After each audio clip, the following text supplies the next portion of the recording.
પાલીતાણામાં ધોધમાર વરસાદને લઈને સોનપરી ગ્રામ પંચાયતમાં વરસાદી પાણી ઘૂસ્યા। પાલીતાણા શહેરમાં વરસાદની ધમાકેદાર એન્ટ્રી જોવા મળી રહી છે, ત્યારે પાલીતાણાના સોનપરી ગામે ધોધમાર વરસાદ પડતા વરસાદી પાણીના નિકાલના રસ્તામાં જ દબાણ કરતા વરસાદી પાણી ગ્રામ પંચાયતમાં ઘૂસી આવ્યા હતા।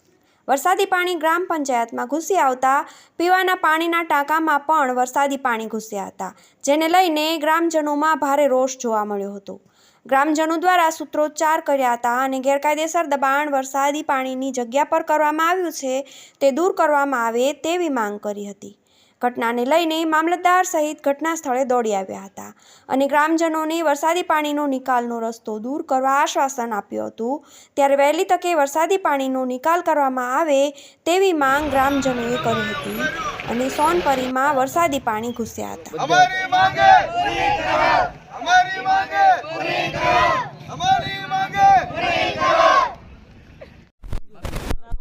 મારું નામ ભગવાનભાઈ કરશનભાઈ સાટિયા।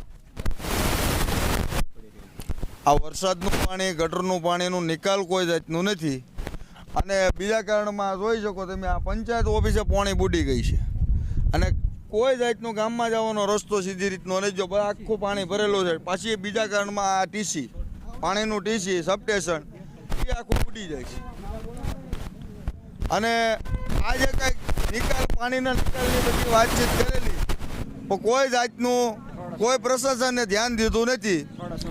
થોડા સમય પહેલા ફરિયાદ સુકાન કરી લીધી, મંત્રી સાહેબને ફરિયાદ સુકાન કરી લીધી, કોઈ સીએમ, પીએમ અને ડેપ્યુટી કલેક્ટર બધાને અમે રજૂઆત કરી છે।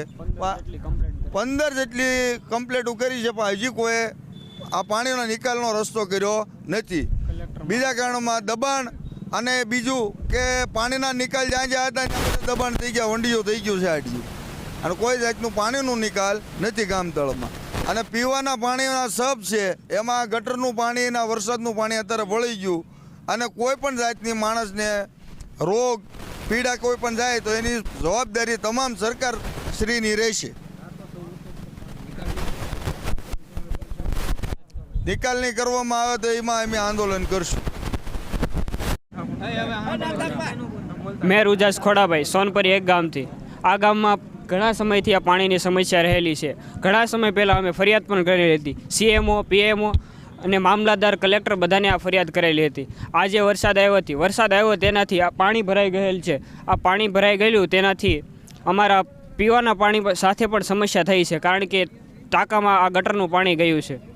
અમે આની ફરિયાદ ઘણા સમય પહેલાં પણ કરી હતી અને કોઈએ તેના ઉપર ધ્યાન દીધું નથી। અમે 15થી વધારે લોકોએ એક સાથે સીએમઓ અને પીએમઓમાં મેસેજ કરેલો છે અને ઈમેલ બી કરેલો છે, કોઈ પણ પગલાં ભરવામાં આવેલ નથી હજી સુધી।